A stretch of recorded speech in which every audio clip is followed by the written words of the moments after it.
तो अनवर साहब, जून तो अभी दूर है, अभी IMF एक 5 रोज़ा दौरा करके उनका डेलीगेशन किया है, फिर अभी महीने 2 महीने बाद फिर उनका एक और दौरा है जो रिव्यू की सूरत में होगा। तो उस रिव्यू में हम फिर क्या उस वक्त अपनी परफॉर्मेंस पेश करेंगे? अगर ये 190 अरब का शॉर्टफॉल इस वक्त जो है ये बढ़कर कोई 225 या 250 अरब पर अगर पहुँच चुका होगा, तो कमिटमेंट हमने किस बुनियाद पर की थी ये 13,000 अरब को कलेक्ट करने की, और हम इस कमिटमेंट में अब जब इतना पीछे हैं तो फिर अब इसके वे आउट्स क्या होंगे? क्या वही मिनी बजट आएगा या पेट्रोलियम प्राइसेस पर कोई GST वगैरह ऐसा बढ़ाएंगे जिससे फिर हर एक आम आदमी पर बोझ पड़ेगा?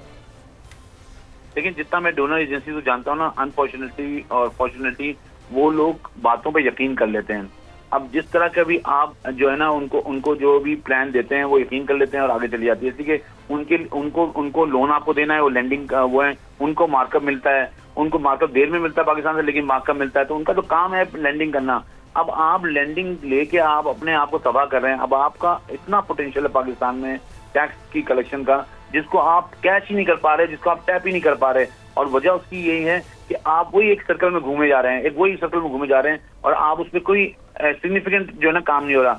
अगर कोई खबर आती है, IMF की बात आती है, तो एक खबर आ जाती है कि प्राइम मिनिस्टर ने कहा है फौरन जो है टैक्स का निजाम जो इम्प्लीमेंट कर दें। ये कोई बच्चों का खेल है कि एक दिन में इम्प्लीमेंट हो जाएगा? ये इस चीज में लॉन्ग टर्म चीजें प्लान कर दी हैं।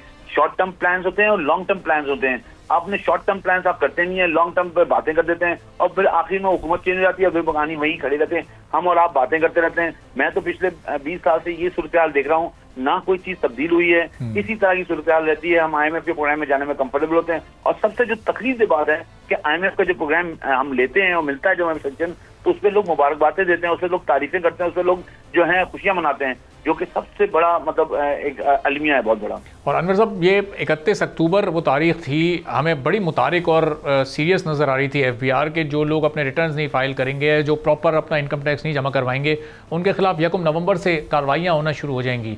पूरा महीना गुजर चुका है, आज ये नवंबर का महीना भी ख़त्म होने को आ रहा है।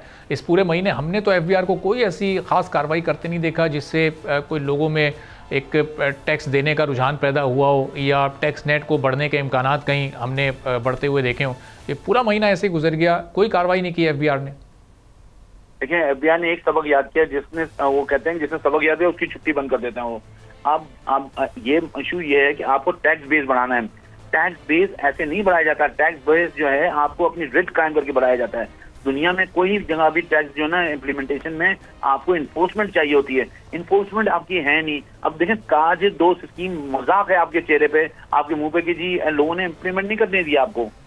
अब उसमें कोई रीजन नहीं है ताजी 2 की इम्प्लीमेंट न करना, सिर्फ नाअहली है और सिर्फ जो है इनकॉम्पिटेंसी हुकूमत की। हुकूमत ने ये नहीं किया क्योंकि उन्होंने कॉम्प्रोमाइज किया, क्योंकि उन्होंने ताजिरों के साथ कॉम्प्रोमाइज किया, और इसलिए वो इम्प्लीमेंट नहीं कर सके।